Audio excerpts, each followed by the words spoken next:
महीनों की तैयारी और उम्मीद के बाद आखिरकार सत्संग का दिन आ ही गया।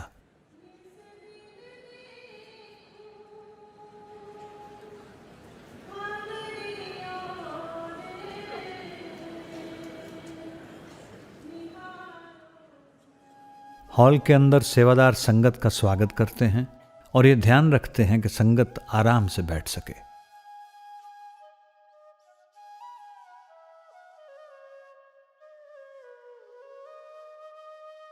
विदेशी सत्संग सेंटरों में अपंग लोगों के लिए सेवादार शटल बसों का प्रबंध करते हैं जो उन्हें सत्संग गेट से लेकर हॉल तक ले जा सकें।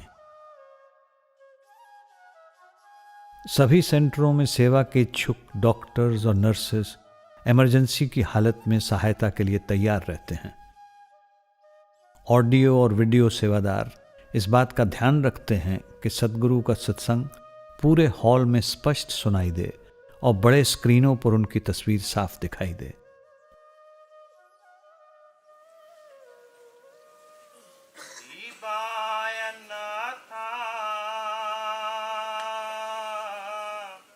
शब्द गाने वाले सेवादार हॉल में एक शांत और भक्ति भाव से पूर्ण माहौल तैयार करते हैं। आवो सजना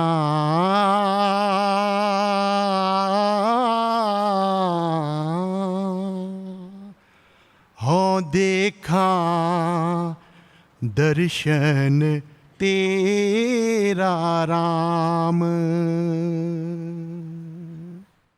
अंत में संगत चुपचाप बड़ी उम्मीद के साथ सतगुरु के आने का इंतजार करती है।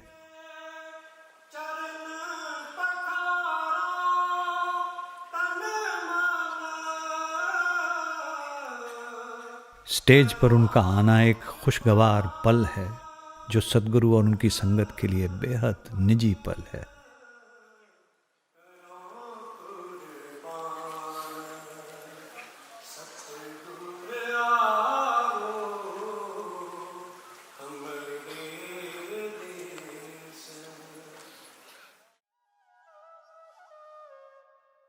निर्धारित दिनों में सद्गुरु सत्संग करते हैं जो करीब 90 मिनट तक चलता है और कभी कभी आप सवाल जवाब का कार्यक्रम भी रखते हैं ताकि संतों के उपदेश को विस्तार से समझा सकें।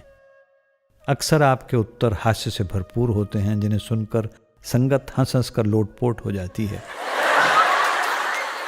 और माहौल खुशी से भर जाता है। आपकी मौजूदगी में दुनिया और उसकी तमाम परेशानियां मानो खत्म हो जाती हैं।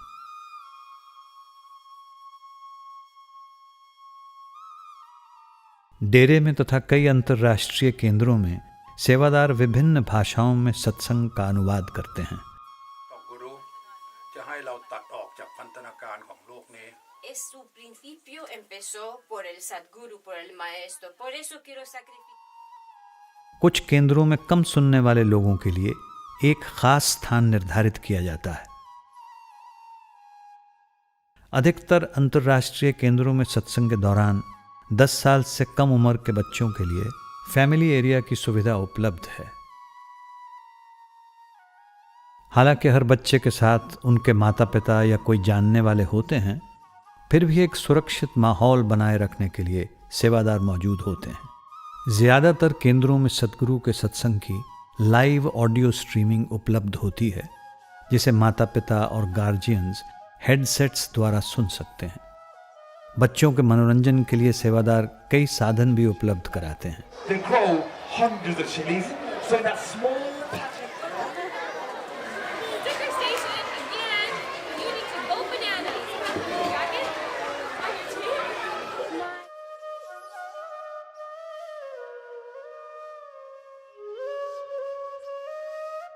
सत्संग के बाद लोग एक दूसरे से मिलते हैं, परिवार और मित्रों के साथ आराम करते हैं और आसपास के कुदरती नज़ारों का आनंद उठाते हैं। जो लोग संत मत के रहन सहन के बारे में जानने में दिलचस्पी रखते हैं, उनके लिए किताबें, ऑडियो सीडीज और वीडियोस रियायती दाम पर उपलब्ध हैं। जिनको किसी भी प्रकार की सहायता की ज़रूरत हो, वे आसानी से सूचना विभाग से संपर्क कर सकते हैं। कई अंतर्राष्ट्रीय केंद्रों में निर्धारित सत्संग के दौरान संगत की सुविधा के लिए पैक्ड लंचेस रियायती दाम पर उपलब्ध हैं। सेवादार सुबह 4 बजे से ये खाना बनाना शुरू कर देते हैं। पैक्ड लंच में दिए जाने वाले इन रैप्स को पहले डीफ्रॉस्ट किया जाता है और फिर इन्हें ओवन में गर्म किया जाता है ताकि सत्संग के तुरंत बाद संगत को ये गर्मा गर्म रैप्स खाने के लिए मिलें। हेन्स पार्क में संगत के लिए रोजाना लगभग 15,000 पैक्ड लंच तैयार किए जाते हैं। सेवादारों के लिए दिन भर पौष्टिक भोजन उपलब्ध कराया जाता है। कई सेवादारों के लिए भोजन का समय विश्राम के लिए भी होता है और इस दौरान वे सेवा के अपने अनुभवों को भी आपस में बांटते हैं। बहुत से सेवादार जो साथ सेवा करते हैं उनकी आपस में जीवन भर की दोस्ती कायम हो जाती है। One of the wonderful side effects of Seva, there's one center that I go to that there is a lot of youngsters at this center, and they all came from different general satsangs and from all over the country, and they didn't know each other, and they were in a certain way a little bit alone. They might have been the only vegetarian in school. They might have been the only one that when they said, oh, let's go out and do this, they said, no, I'll pass. And then they go and do Seva together, and they become part of a team where they realize, look, I can have all of these friends. I can have this activity on a Saturday or a Sunday where all of us come from different places, different backgrounds, different castes, different colors, and we all do this together, and people become lifelong friends. And the only thing they might have in common is that joy, that pleasure that comes from spending hours working with each other so satsang can be held. And there's nothing like that because you have a common goal and a common purpose. डेरे में खाने की जगहों पर सेवादार सबसे अधिक व्यस्त रहते हैं। लंगर में सेवादार लगातार दिन और रात चूल्हों में ईंधन डालते रहते हैं क्योंकि दोपहर का खाना, रात का भोजन, सुबह शाम का नाश्ता और हजारों की तादाद में रोटियां बनाई जाती हैं, चाय बनाई जाती है और बर्तन साफ किए जाते हैं। लंगर के सेवादार दिन रात कड़ी मेहनत करते हुए, शब्द गाते हुए और आपस में मिलजुल कर अपने सद्गुरु की संगत के लिए भोजन तैयार करने का पूरा पूरा आनंद लेते हैं।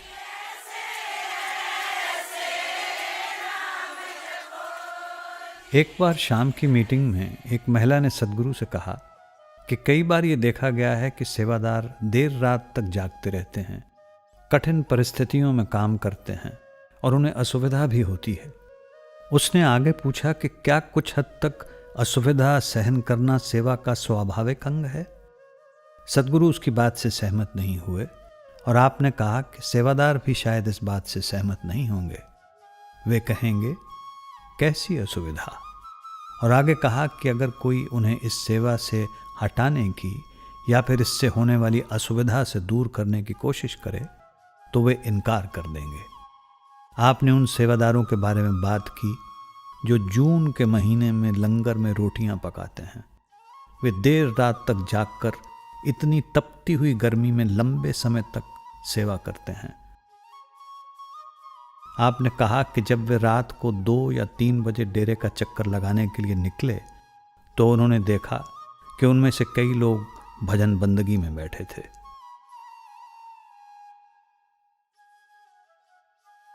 सेवा की एक सबसे बड़ी भेंट यह है कि हम इसमें इतने लीन हो जाते हैं कि अपने आप को पूरी तरह से भूल जाते हैं। हम अपने शारीरिक दुख दर्द, अपनी थकान, अपनी चिंता को भुलाकर उस समय हो रही सेवा की खुशी में डूब जाते हैं। महात्मा गांधी ने एक बार कहा था, अपने आप को खोजने का सबसे अच्छा तरीका है दूसरों की सेवा में अपने आप को भुला देना। हमें तो पता ही भी नहीं चलता धूप है कि छाँव है, कैसा मौसम है।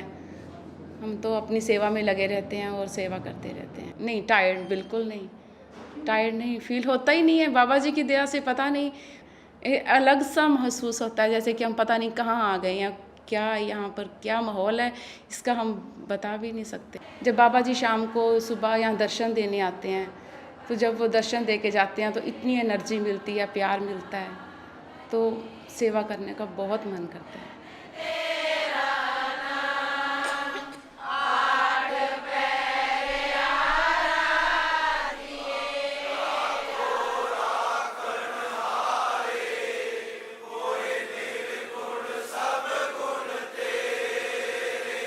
ਸੇਵਾ ਇੱਕ ਇਹੋ ਜਿਹੀ ਚੀਜ਼ ਹੈ ਜਿਹਦੇ ਨਾਲ ਅਸੀਂ ਸਾਡਾ ਤਨ ਮਨ ਠੰਡਾ ਹੋ ਜਾਂਦਾ ਹੈ, ਜਿਹਦੇ ਨਾਲ ਕਰਨ ਦੇ ਨਾਲ ਸਾਨੂੰ ਬਾਬਾ ਜੀ ਦੀ ਜਿਹੜੀ ਖੁਸ਼ੀ ਮਿਲਦੀ ਹੈ ਉਹ ਅਸੀਂ ਬਿਆਨ ਹੀ ਨਹੀਂ ਇਸ ਚੀਜ਼ ਨੂੰ ਕਰ ਸਕਦੇ। ਬਾਬਾ ਜੀ ਨੂੰ ਉਹ ਇੱਕ ਚੀਜ਼ ਹੀ ਚੰਗੀ ਲੱਗਦੀ ਹੈ, ਨਿਮਰਤਾ ਤੇ ਡਿਸਪਲਿਨ। ਅਸੀਂ ਸੇਵਾ ਤੇ ਆ ਕੇ ਸਾਨੂੰ ਇਹੀ ਚੀਜ਼ ਸਿਖਾਈ ਜਾਂਦੀ ਹੈ ਵੀ ਸੇਵਾ ਕਿਵੇਂ ਕਰਨੀ ਹੈ, ਸੇਵਾ ਦੇ ਵਿੱਚ ਰਹਿ ਕੇ ਨਿਮਰਤਾ ਕਿਵੇਂ ਪੈਦਾ ਕਰਨੀ, ਕਿਵੇਂ ਕਿਸੇ ਦੇ ਨਾਲ ਬੋਲਣਾ ਹੈ, ਆਪ ਤੋਂ ਵੱਡੇ ਦੇ ਨਾਲ ਤੇ ਆਪ ਤੋਂ ਛੋਟੇ ਦੇ ਨਾਲ। कुछ लोग शायद पूछ सकते हैं कि सेवा करने के लिए इतनी कड़ी लगन, ऐसी अपार शक्ति कहाँ से आती है? Actually, everything comes from him. He gives the strength, he gives the good thoughts. All what is good comes from him. So, at the end of the day, if you are open to his compassion, to his grace, you get everything. Just keep open. Open your heart, and God gives to whom he wants to give and as much as he wants to give.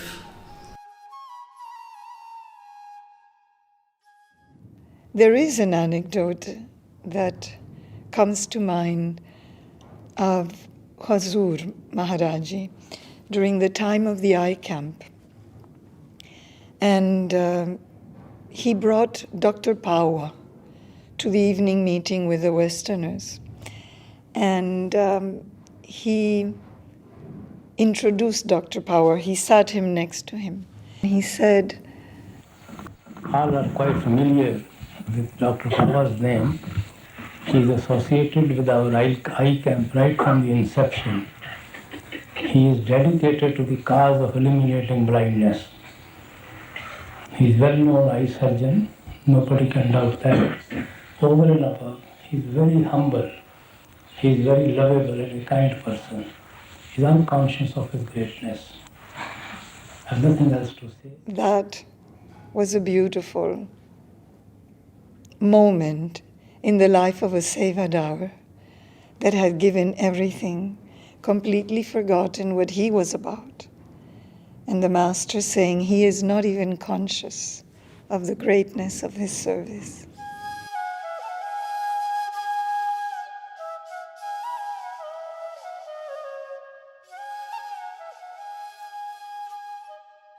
लोगों को आश्चर्य होता है कि सद्गुरु के निर्धारित सत्संग कार्यक्रम के समय जब हजारों लाखों की तादाद में संगत आती है, तब सेवादार किस तरह संगत के प्रवाह को संभालते हैं और भीड़ का संचालन इतने व्यवस्थित और अनुशासित तरीके से करते हैं। भीड़ पर नियंत्रण रखने वाले सिक्योरिटी सेवादार और ट्रैफिक सेवादार पैदल चलने वाले लोगों का, वे चाहे जवान हों या बुजुर्ग, मर्द या औरत, यानी सारी भीड़ का मार्गदर्शन करते हुए, ट्रैफिक का निर्देशन करते हुए, भीड़ को जमा होने से रोकते हुए और सबकी सुरक्षा का ध्यान रखते हुए हर जगह नजर आते हैं। कुछ वर्ष पहले एक अखबार की रिपोर्ट में यह बताया गया था कि दिल्ली पुलिस ने सत्संग कार्यक्रम के दौरान ट्रैफिक के सहज प्रवाह को देखकर राधा स्वामी सत्संग ब्यास के सेवादारों से भीड़ को सही तरीके से काबू करने के लिए सुझाव मांगे थे। You see, biggest challenge for us in security is crowd management. Today here you must have seen, we have handled Sangat of around say 4 lakh plus at times. How to handle this crowd? When they have to enter inside the satsang, when they come out, entry, exit points, when they go for langar, canteen, sanitary problems. Everywhere you will find security sevadar standing there. And this is not a small thing, handling such a big crowd. You see, you must have read, you must have seen it many times. There's a small gathering, things have not been managed properly. There's a stampede, there are so many deaths. And in our organization, it's all thanks to Babaji, there has not been a single case like this. Well, at least in my career of so many years, last 55 years, 60 years about, I have never seen any such a case. We've gone through many such times when there have been problems, but with His grace, everything has gone well. We enjoy doing Seva. Otherwise, we would have spoiled half our life in all these worldly things and all. Now at least we are away from those things. Life is full of tensions, Only the days you are here in satsang, Seva, you are away from your tensions and all.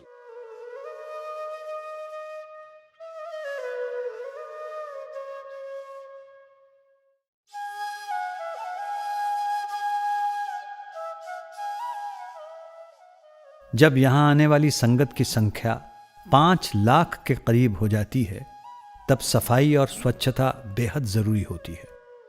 सुबह 4 बजे से लेकर सेवादार बड़ी ही सावधानी से डेरे को साफ सुथरा रखते हैं और ध्यान रखते हैं कि वहाँ के हजारों शौचालयों को नियमित रूप से स्वच्छ रखा जाए। My first visit in the sanitation department. When I just arrived, Master Ji asked Dr. Goyal and Mr. Krishan to take me to the sheds where they were plastering the surface of the ground with cow dung.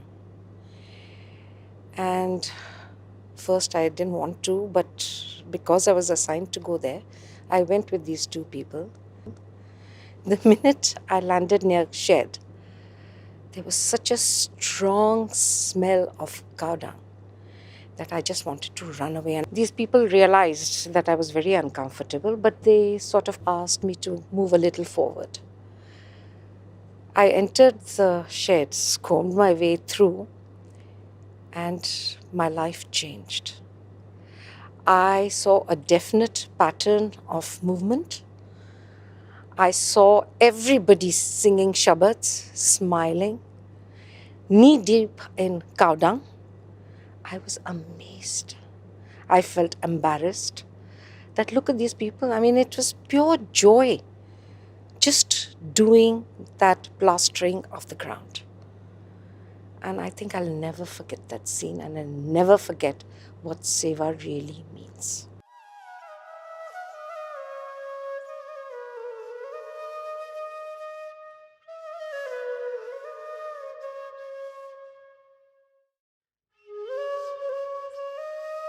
Master ji डेरे में सबसे प्रेरणादायक सेवादारों में से एक थे।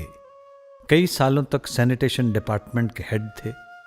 उनके प्रभावशाली व्यक्तित्व और सेवा के प्रति निष्ठा ने हजारों लोगों को प्रेम और उत्साह के साथ सेवा करने के लिए प्रेरित किया। I distinctly recall a patient, one of these summer mornings, a man wrapped up in a kambal, a blanket, was left outside a hospital gate. Masterji went there, and when he opened up the blanket, there was this man who was delirious because of high fever. And there was a strong odor there, which was coming from his right leg, which had a huge sore covering the leg. And there were maggots crawling all over it. And people who were standing around, they moved back a few steps when they saw this patient.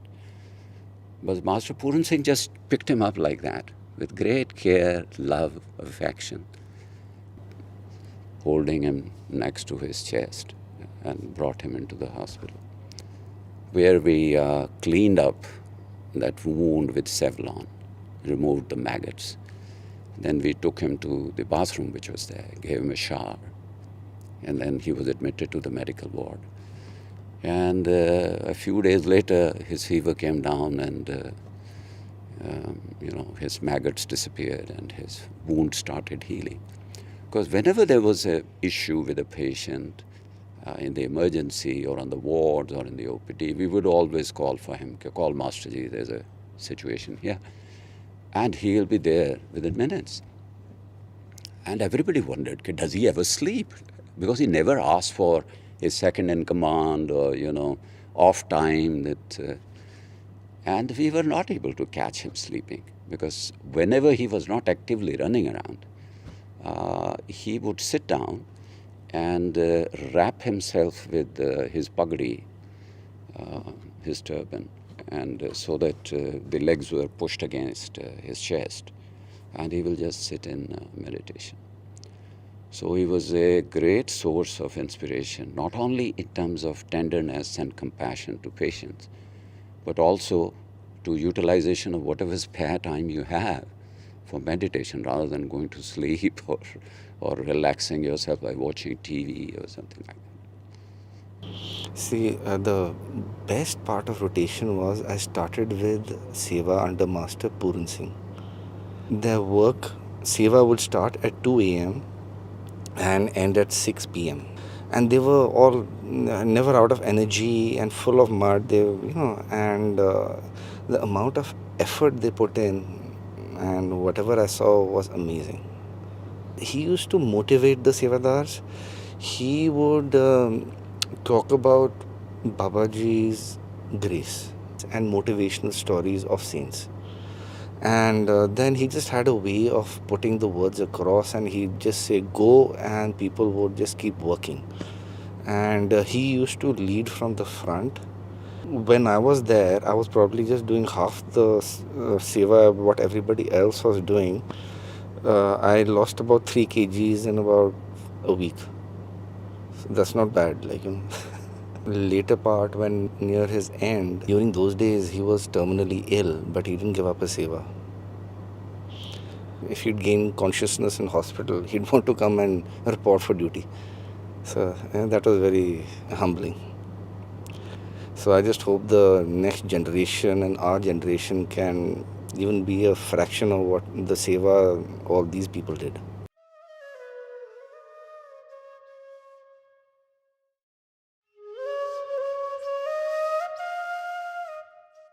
Look सेवा डेरे में शारीरिक तौर पर की जाने वाली सबसे कड़ी सेवाओं में से एक है।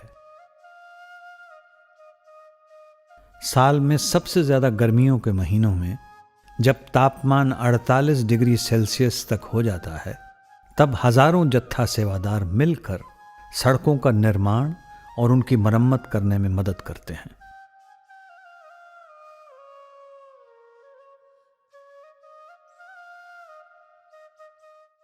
ये सेवा बाबा जी करवाते हैं, जीव नहीं कर सकते। ये उनके क्रिएटिव पावर ही सेवा करवा रही है। इतनी धूप में जितनी भी बहना हैं वो कभी घर पे तो एसी से बाहर नहीं निकलते, यहाँ पे आके जो सेवा करते हैं सतगुरु की दया है, उनकी क्रिएटिव पावर शब्द में ही सेवा होती है। इस सेवा में तो जो आनंद है दुनिया में कोई कुछ चीज़ में आनंद नहीं। अगर कोई मिस कर देता है तो जितने दिन वो घर रहेगा वो ऐसे तड़पेगा जैसे मच्छी पानी के भी गैर तड़पती है ना, वैसे तड़पता है। जे बाबा जी दर्शन नहीं भी दे के जाते तो हमारे को ये नहीं होता, सेवा में उतनी हमारे को ताकत रहती है, सेवा करने में उतना ही मज़ा आता है। बाबा जी नहीं भी होते तो सेवा तो बाबा जी आप खुद करा रहे होते, हम तो करने वाले नहीं हैं। पहले जब शुरू में लुक सेवा स्टार्ट हुई थी तो उस टाइम हम बाल्टियों में तेल लेके चलते थे और भट्टी तैयार करते थे। 250-250 मीटर पर टैंक लगाते थे, उसमें बाल्टियों से तेल लेके जाते थे। आज तो बाबा जी ने इतना बड़ा प्लांट लगा दिया, इतनी बड़ी रहमत कर दी, हम बयान ही नहीं कर सकते। बहुत ही खुशी मिलती है हमें। सवेरे 5 बजे से बाबा जी इतना खिलाते हैं। सवेरे 5 बजे पहले नाश्ता आता है, फिर 8 बजे नाश्ता आता है, फिर 10 बजे हजूर महाराज के टाइम महाराज जी आकर कहते थे इनको लस्सी भी देना, शिकंजी भी देना। मतलब इतना खाने को देते हैं बाबा जी, इतना खाने को देते हैं। हम घर जाते हैं तो हम मोटे होके जाते हैं, हमारा वजन बढ़ जाता है। घुटने भी रिप्लेस हो गए, दोनों घुटने भी रिप्लेस हो गए। फिर भी मैं, साहब को पता है, मैं सवेरे 5 बजे आता हूँ, रात के 7 बजे तक बाबा जी सेवा करवाते हैं। कोई थकान ही नहीं आती।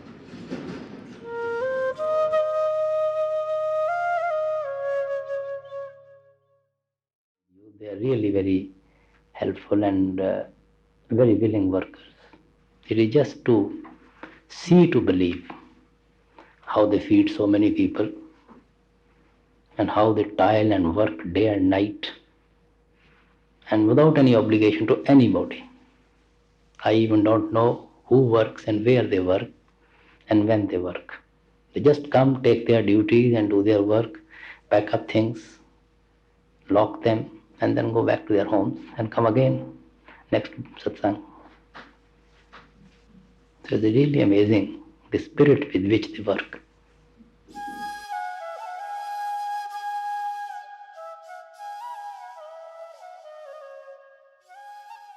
I remember hearing Babaji proudly speaking of his Sevadars when he worked against all odds to build a shed for refugees in Kashmir. I still remember his face when he proudly put his hand to his heart and addressed them as my Sevadars. You could see how moved he was by this act of love.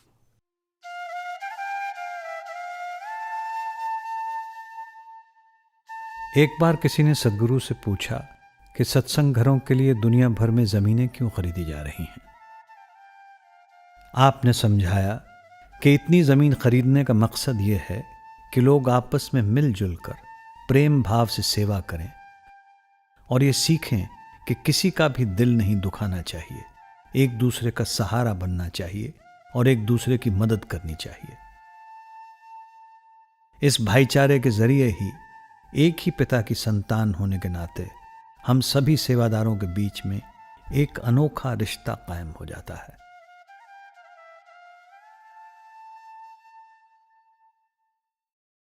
When Babaji came here to tell us that we had successfully negotiated for this property, for this study center, he said, "You're not building a building, you're building a community." And we experience that community with one another by doing seva and with one another as sevadars. It's not always easy. We don't always agree. We don't all share the same personalities. Sometimes we struggle to get along with, one another. But ultimately, we are one family, and it is the seva that brings us together and forms the love and the bonds that create that family, that community. When Babaji came, he started buying properties, started creating centers. And I remember in the beginning thinking, why has he bought such a big place? It was probably about 60, 80 acres of land. And I just couldn't imagine why he was buying so much property just to hold satsang. A few acres would have been sufficient for a building.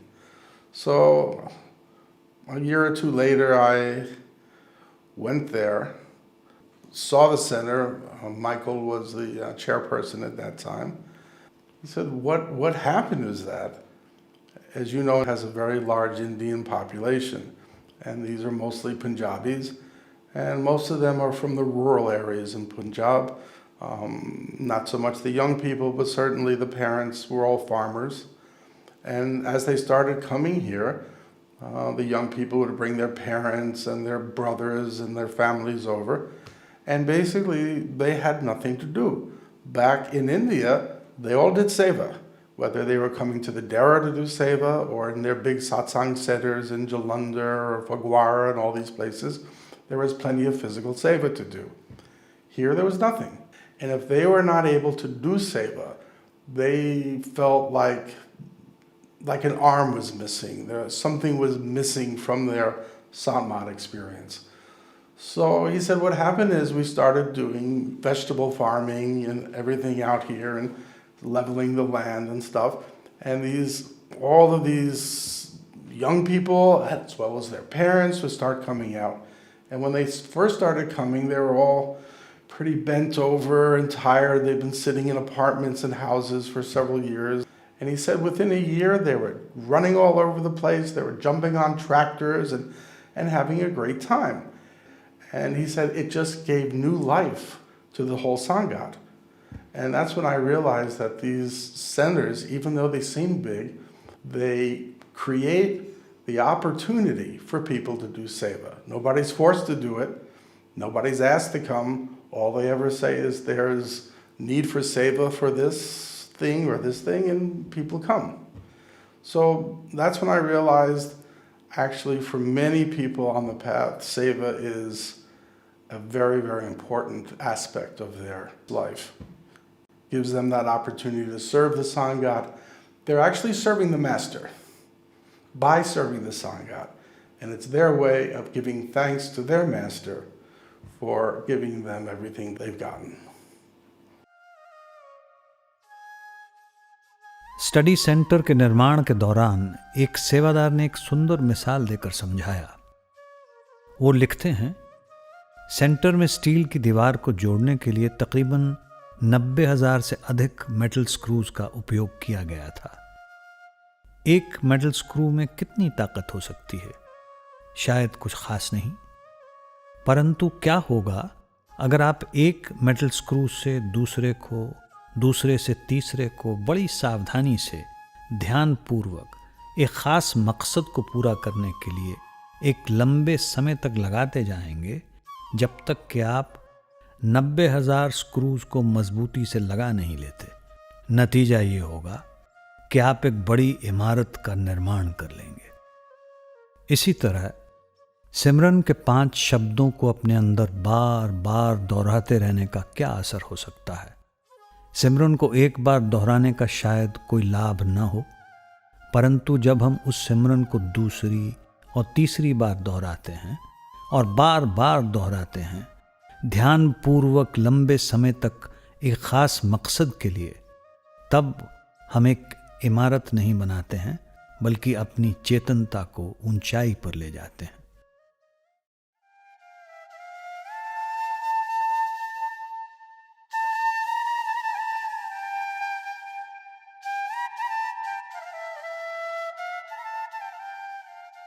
आध्यात्मिक मार्ग पर अपने लक्ष्य को पाने के लिए लगातार कोशिश करते रहना एक जरूरी गुण है।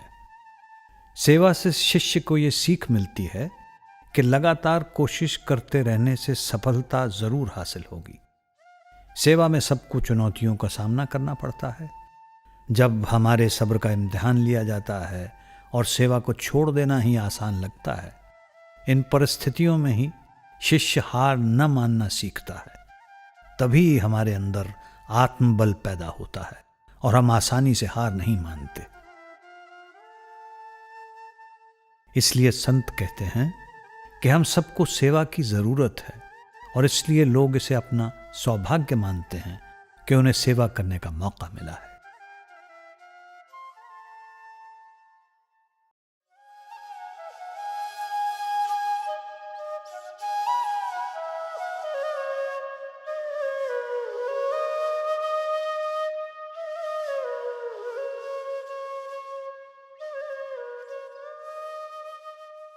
एक बार सदगुरु ने समझाया कि सेवा एक पेंडुलम की तरह है। ऐसे मौके होते हैं जब पेंडुलम एक तरफ हो जाता है और सब कुछ आनंदमय लगता है। ये परिपूर्णता है, ये प्रेम है जो केवल सतगुरु पर ही केंद्रित है। और फिर ऐसा समय आता है जब ये पेंडुलम दूसरी तरफ चला जाता है। जब सेवादारों के बीच मतभेद होता है, तब प्रेम एक धुंधली याद बन जाता है और सेवा भी नीरस लगती है। सिर्फ सतगुरु को ही असल में पता होता है कि अंत में सब कुछ ठीक हो जाएगा। रूहानियत में तरक्की करने के लिए ज़रूरी है कि हम धीरज, सहनशीलता और विश्वास जैसे गुणों का सबक सीखें। परंतु सेवा के दौरान जब कभी हमारे अहम को चोट लगती है, उस वक्त हम दीनता का महत्वपूर्ण सबक सीखते हैं।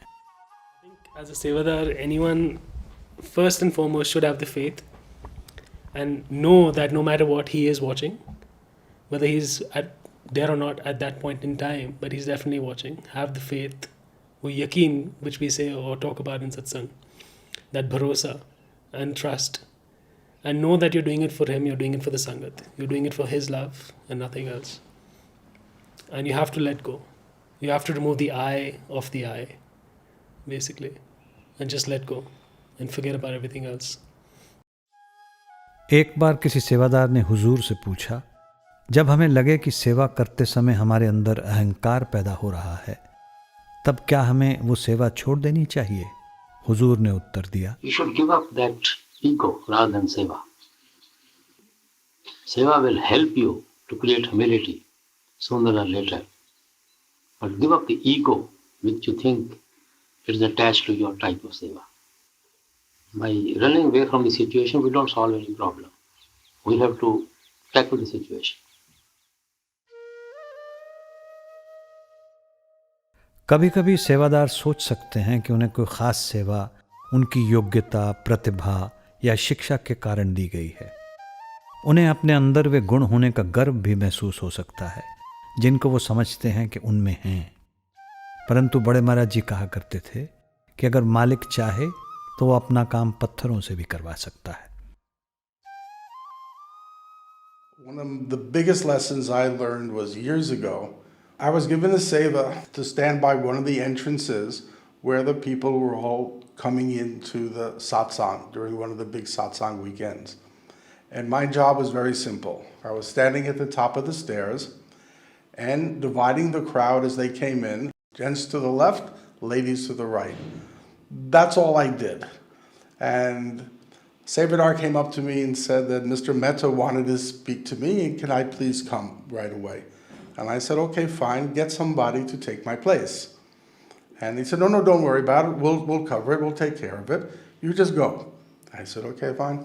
So as I walked away, I looked back just to see that somebody had taken my place. And I watched the Sevadar pick up a tall potted plant from the wall and put it right where I was standing. And it's that point I realized that the Guru can get his work done even by a potted plant. That none of us are indispensable. Well, when I first started Seva, Babaji said, if you remember these 4 sets of instructions, you will always do well. The first one was, let there be grace in your Seva. In other words, decorum, dignity, compassion. Secondly, don't abuse your position. The third one was, do what's in the interest of the Sangat as a whole. And the last one, always remember to remove the individuality from your Seva.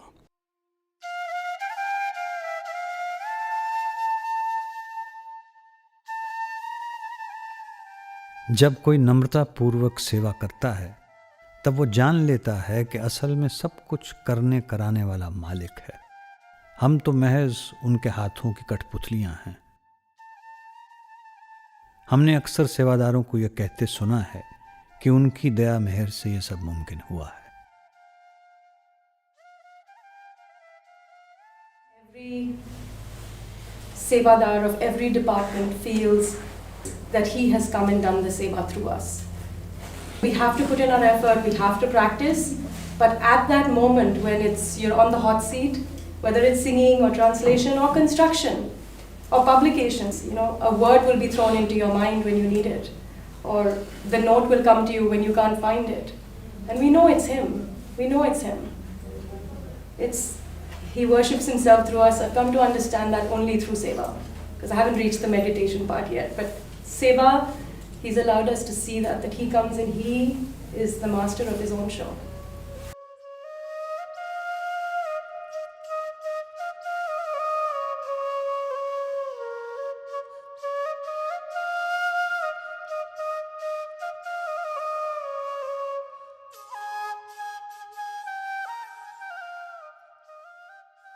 हुजूर महाराज जी कहा करते थे कि जिस तरह पक्षी 2 पंखों से उड़ान भरता है, उसी तरह शिष्य को दया और कोशिश के 2 पंखों की ज़रूरत होती है ताकि वो आंतरिक आकाश में उड़ सके।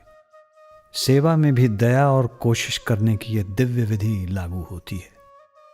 जब कोई निस्वार्थ भाव से सेवा करता है, जब कोई खुशी खुशी बिना किसी उम्मीद के अपनी काबिलियत के अनुसार अपना सब कुछ सेवा में देने को तैयार है, तब मालिक की दया मेहर सदा उस पर बरसती है। We met Babaji for his blessings on 8 February 1998 at Ahmedabad. I said, Hazur, the post of chief engineer is likely to get vacant at the end of February at Chandigarh.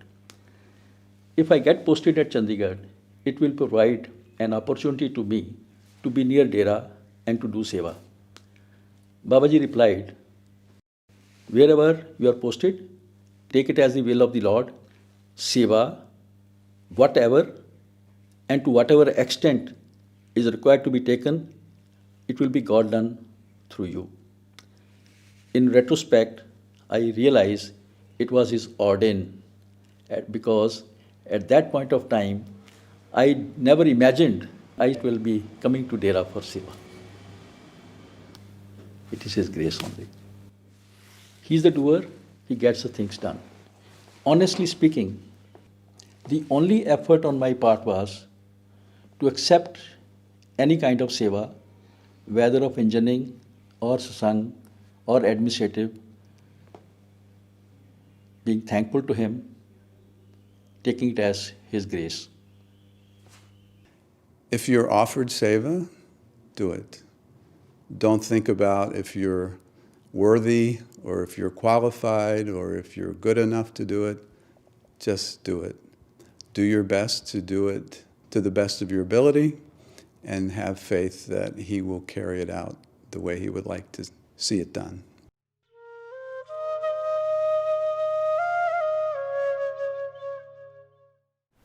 It is by His grace we get an opportunity to do any seva of anybody. Everybody can't get the opportunity of doing seva, I would say. It is entirely His grace that we are capable and we get an opportunity to do seva. Many people may be wanting it, may be anxious to do it, they never get an opportunity to do it. Their circumstances don't permit them, their environment's atmosphere doesn't permit them, their family commitments don't permit them. So it's by His grace that we get this opportunity, I would say.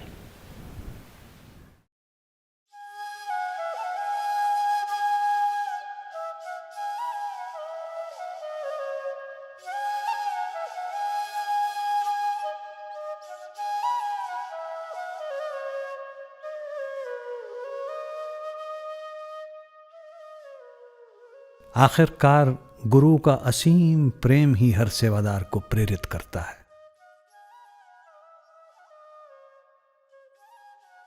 जो अपने आप को जितना ज्यादा सेवा में समर्पित करता है, वो उतना ही प्रेम पाता है। I think for me, my master is the best example. When he went ahead to help the needy people in Gujarat, otherwise in Nepal also, outside our country, he went and did seva before anybody could realize what had happened. And he does everything without propagating, without expecting anything in return. So I think that's my motivational force. Motivation, basically, I would say it was the love of Maharaji. He was pure love. We miss him today because of his love, which was overflowing. A love of the master cannot be explained. I was 26 years old when I heard that they needed a landscape architect for Hazur Maharaji's hospital in Beas. So I wrote a letter saying, I know that, seva takes a lot of effort, but I'm willing to do whatever it takes to do this seva. And the next thing I know, I was at Dera for 7 months, 1983 to 1984. I just graduated from design school, so I was full of all these ideals. And all the gentlemen I was working with were all retired Army and railroad, and they wanted to make everything straight. And I wanted to curve all the roads around the trees and everything and make it very, organic. So I explained this to Maharaji, and he said, yes, this is good because not a single tree should be removed more than is necessary, because it is with great difficulty that we grow the trees. Of course, Maharaji left in 1990, and I thought, wow, this is the end. 1995, I got invited by Dr. Templer again, who was been the architect for the hospital, to help with the design of the site plan for Fayetteville. And we had done this plan, and we met Babaji in Hawaii. And we were sitting in a hotel room, and I was sitting next to him like this, and I laid out the drawing, and he goes, "Oh, so many trees." He turned to me, Babaji said, "Not a single tree should be removed more than is necessary, because it is with great difficulty that we grow the trees." I just looked at him and I said, "You remind me of Hazur when you say that." So that was pretty profound Seva experience. समय के साथ हमें ये एहसास होने लगता है कि सेवा में सब कुछ समा जाता है। सेवा जीवन जीने का एक ऐसा ढंग बन जाती है, अंत में जीवन का सहारा बन जाती है।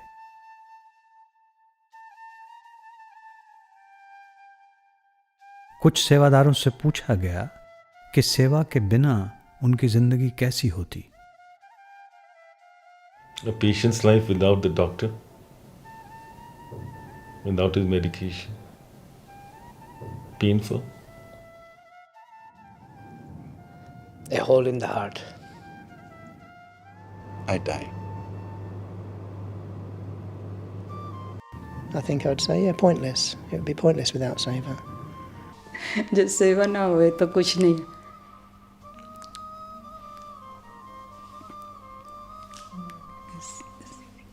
सेवा तो बिना कुछ नहीं जिंदगी। हुजूर महाराज जी अक्सर कहा करते थे कि भाग्यशाली हैं वो जीव जिन्हें औरों की सेवा करने का मौका मिलता है। जब भी कोई हुजूर का शुक्रिया अदा करता और कहता कि आप इतने मेहरबान हैं, तो आप बड़े प्यार से कहते, This institution belongs to all of you. Every center belongs to Satsangi. And Sevadar of every center is happy and take it as a privilege to serve the Sangat. It may be anywhere, maybe in your country, maybe in this country, it's immaterial.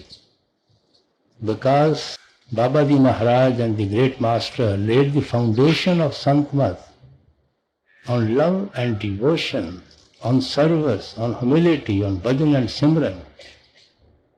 And all those high traditions are growing. And I am glad to see it's growing. So it belongs to, all these institutions belongs to every satsangi, every one of you. You are part and parcel of all this.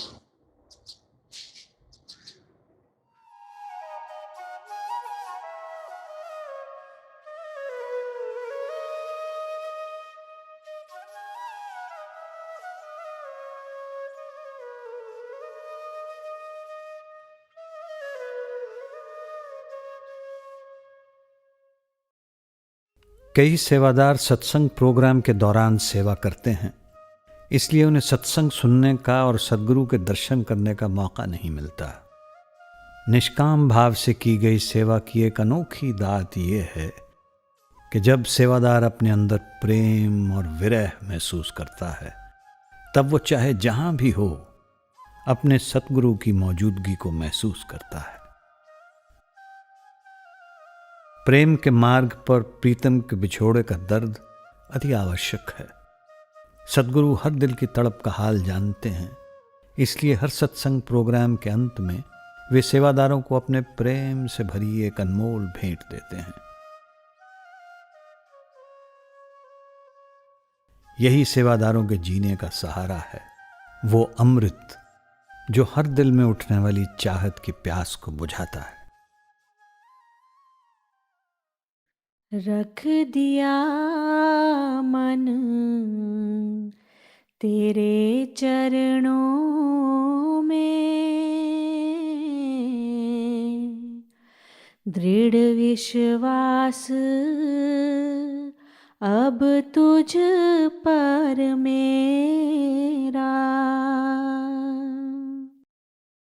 चिंता नहीं रही कोई मुझको,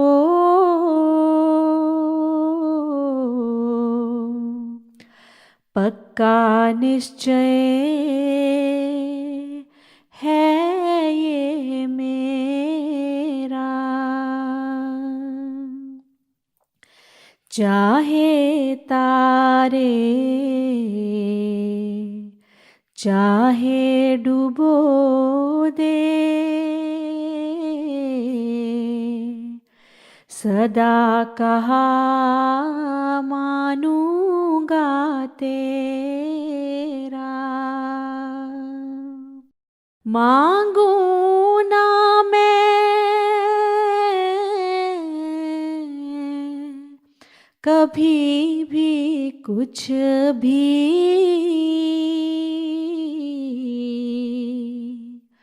कृपा दान यह दे मुझको। अगर नहीं तो क्या करूं सेवा, प्रभु यह तो समझा दे मुझको।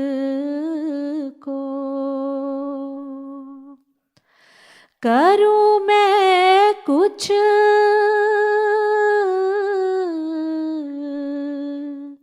या जो हो देखूं,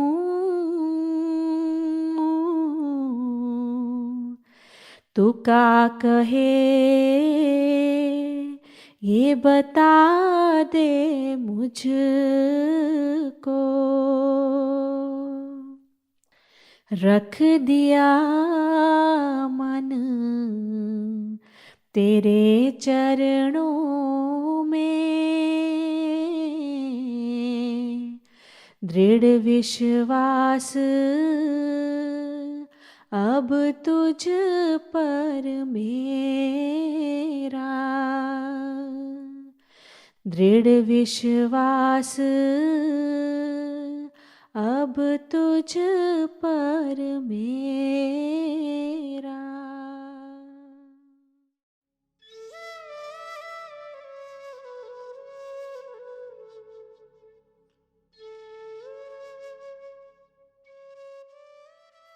एक बार किसी ने सद्गुरु से पूछा कि वे जिंदगी से क्या चाहते हैं। आपने सहजता से कहा, अपने सद्गुरु की खुशी। किसी और समय जब आपसे पूछा गया कि आपका रोल क्या है, तो आपने कहा, मैं यहां एक सेवादार हूं। ये संतों की नम्रता है। इतनी ऊंची हस्ती होने के बावजूद वे अपने आप को संगत का सेवक मानते हैं।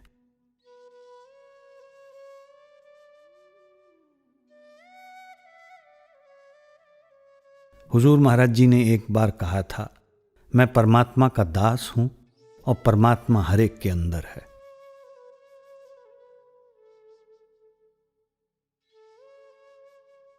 गद्दी नशीनी के समय आपने संगत के आगे जो वचन फरमाए, वे संतों की नम्रता की जीती जागती मिसाल हैं।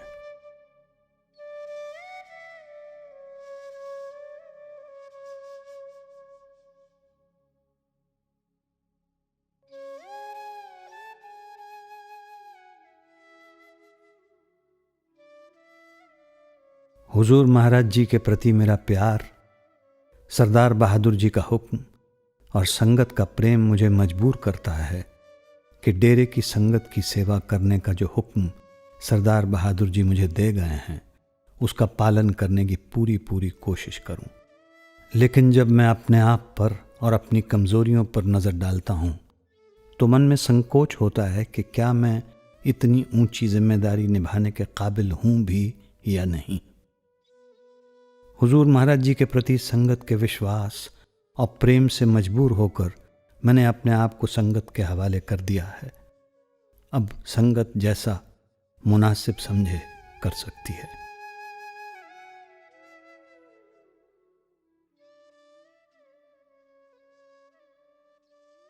एक बार इंदौर में महाराज जी ने एक ही दिन में नामदान के 3 सेशंस रखे और आखिरकार आपने रात को 11 बजे खाना खाया। उसके बाद आप रेलगाड़ी से दिल्ली के लिए रवाना हो गए।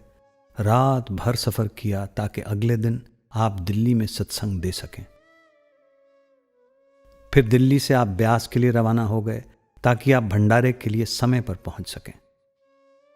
महाराज जी को संगत की जो परवाह थी उसकी कोई सीमा नहीं थी।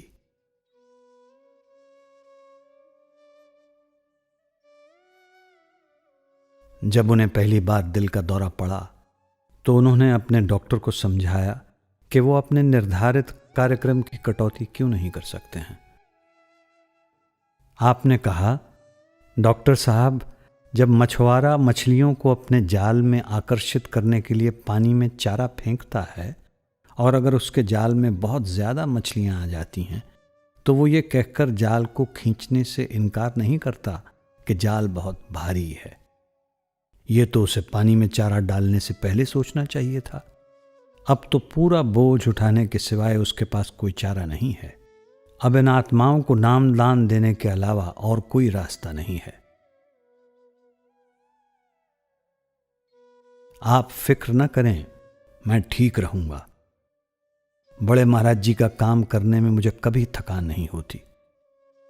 मुझे तो अपना फर्ज निभाने में खुशी मिलती है।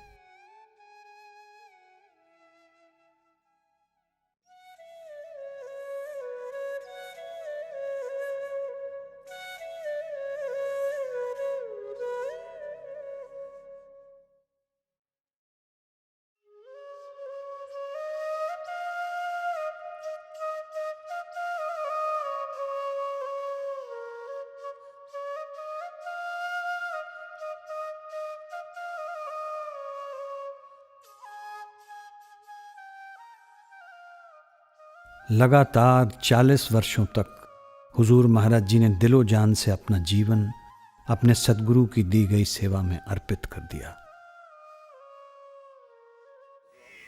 सारा क्योंकि अल्टीमेटली इससे मैं लंगर के अंदर ले आऊंगा।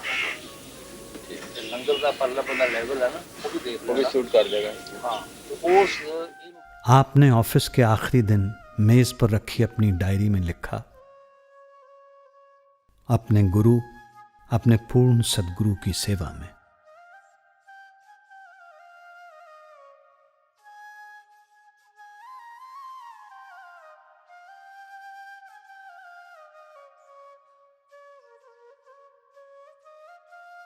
गद्दी नशीनी के समय बाबा जी ने संगत के आगे ये वचन फरमाए थे, ये दास इस समय संगत से कुछ भी कहने में असमर्थ है, पर फिर भी बड़े महाराज जी और मेरे प्रिय सद्गुरु महाराज जी के हुक्म का पालन करते हुए मैं आपकी सेवा में हाजिर हूं। हम सभी को पूरे विश्वास के साथ हुजूर महाराज जी की ऊंची और सच्ची शिक्षाओं से प्रेरणा लेकर उनके जैसा आदर्श जीवन जीने की कोशिश करनी चाहिए, जिसकी मिसाल आप खुद थे, और एक अच्छे सत्संगी की तरह प्रेम प्यार के साथ अपना भजन सिमरन करते रहना चाहिए। शुरू से ही हर गुरु ने अपने गुरु द्वारा सौंपे गए रूहानी कार्य को प्यार भरी भक्ति और निष्ठा से निभाया है। वे सच्चे सेवादार हैं, अपने शिष्यों के लिए एक शानदार मिसाल हैं।